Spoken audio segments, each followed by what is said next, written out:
அன்புமணி எந்த ஊர் நீ? சித்தாமூர். எங்க வந்திருக்கீங்க? கஞ்சனூருக்கு. எதுக்கு வேண்டி வந்திருக்கீங்க? குழந்தைகள் முகாம் கொண்டா எனக்கு பணவாளியால என்ன செய்ய முடியும்ன்றத கத்துக்கிட்டு அதை கத்துக்கிட்டு என்ன பண்ண போறீங்க? அதை கத்துக்கிட்டு நம்ம விவசாயம் பணவாளி வேலை செஞ்சலாம். படிச்சதும் பணம் இல்லாம இப்ப வேலை கிடைக்கிறது கஷ்டமா இருக்கு. அது போல நம்ம இது செஞ்ச போயிடலாம். சரி, உங்க கிராமத்துல இப்ப என்ன பிரச்சனை, முக்கியமான பிரச்சனை?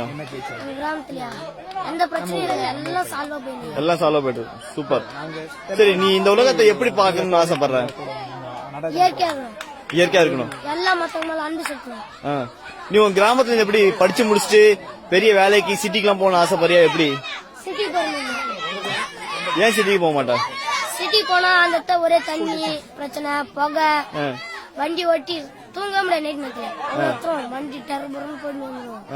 அதனால தூங்க முடியாது. அது போல கிராமத்துல இருந்தா மயில் சத்தம், குயில பாத்துக்கலாம், கரும்பு உடச்சு சாப்பிடலாம், நைட் நேரத்துல பண்ணிங்கள கொல்ல போய் படுத்து கிடக்கலாம். அது மாதிரி அமைதியா இருக்கும். அதான் சார். சரி, நிறைய பேர் இப்ப படிச்சு முடிச்சுட்டு கிராமத்துல இருந்து போயிட்டு ஆபீஸ்ல ஆகணும், பெரிய பெரிய கம்பெனில வேலை செய்யணும்ன்றாங்க. அவங்களுக்கு நீ என்ன சொல்லணும்னு விரும்புற? அவங்களுக்கா அவங்க முட்டாள் தான். சரி, விவசாயம் பண்றது சரியா தவறா? சரி. அப்படியா? நீ விவசாயம் தான் மக்கள் எல்லாம் வாழ முடியும். இப்ப சிட்டில வராங்களா விவசாயம் தரம் நினைச்சுங்க. விவசாயம் கீழே, பணக்காரன் மேல. ஆனா சிட்டில இருக்கிறவங்க தான் கீழே. விவசாயம் இல்லைன்னா இப்ப சென்னையில இருக்கிறவங்க வாழ முடியாது.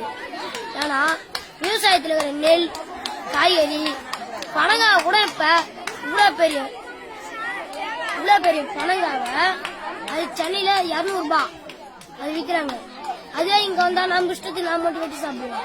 எங்க ஊர்ல யாருமே எதுவுமே சொல்ல மாட்டாங்க. வெட்டி சாப்பிட்டு நாங்க மட்டும் வருவோம். நீ எப்ப சென்னையில போயிருக்கியா? நீ போயிடும். அங்க என்ன பாத்துருக்க? சென்னை நல்லா இருக்கா இல்ல உன் கிராமம் நல்லா இருக்கா? அப்ப நீ கிராமத்துல வாழணும் என்ன சொல்ல விரும்புற? நீ கிராமத்துல வாழலாம். கிராமத்துல வாழணும், கிராமத்துல வாழலாம். அது இல்லாம இயற்கையா வேப்ப மரம், பல்குச்சி கூட வேப்ப மரம் ஆலமரத்துல இருந்து எடுத்து வளர்க்கலாம். அது போல 10 ரூபா காசு போட்டு தேவலாமா அது என்னது கஷ்டப்படலாம். நம்ம இஷ்டமா காசு இருந்தா மட்டும்தான் வாழ்க்கை நினைச்சுருக்காங்க சில பேரு. அந்த காசே இல்லாம இருந்தா வாழ்க்கை நம்மளும் தேடி வரும். இயற்கைன்னு ஒன்று இருக்குது, அது நம்மளை பார்க்க ஒரு நாள். சரி, நீ இந்த நாட்டுல உன் வயசுல உள்ள இளைஞர் மாணவர்கள், அப்புறம் எங்க வயசுல உள்ள ஒரு 25-30 வயசுல உள்ள இளைஞர்களுக்கு நீ என்ன சொல்ல விரும்புற? செய்தி என்ன சொல்ல விரும்புற? சொல்றேன், எங்க மேல பசங்க எல்லாம் சில பேர் இயற்கையா வாழ்ந்து தினமும் ஆத்துங்கெல்லாம் போய் குளிப்பாங்க. பசங்க கூட சுத்துவோம். அதை பத்தில எதுவுமே இல்ல. எல்லாம் ஸ்கூல்ல ஒன்னா இருப்போம். ஜாதி மதம் எதுவுமே இல்ல. ஃப்ரெண்டு தான். அதுவே சில பேரு பெரியவங்களாம் அவங்களுக்கு எது இல்ல. தினமும் காலையில் பசங்க அப்படி இப்படி சுத்தி கிடப்பாங்க. ஜாலியா அவங்க கூட ஃப்ரெண்ட்ஸா விளையாண்டு அதை பத்தி ஜாதி மதம் எதுவுமே இல்லை எங்க ஊர்ல. Very good. இப்போ ஃப்ரெண்ட்ஸா எல்லாம் சந்தோஷமா வாழணும்னா கிராமம் தான் ஒரே வழி அதுக்கு இல்லையா? Very good.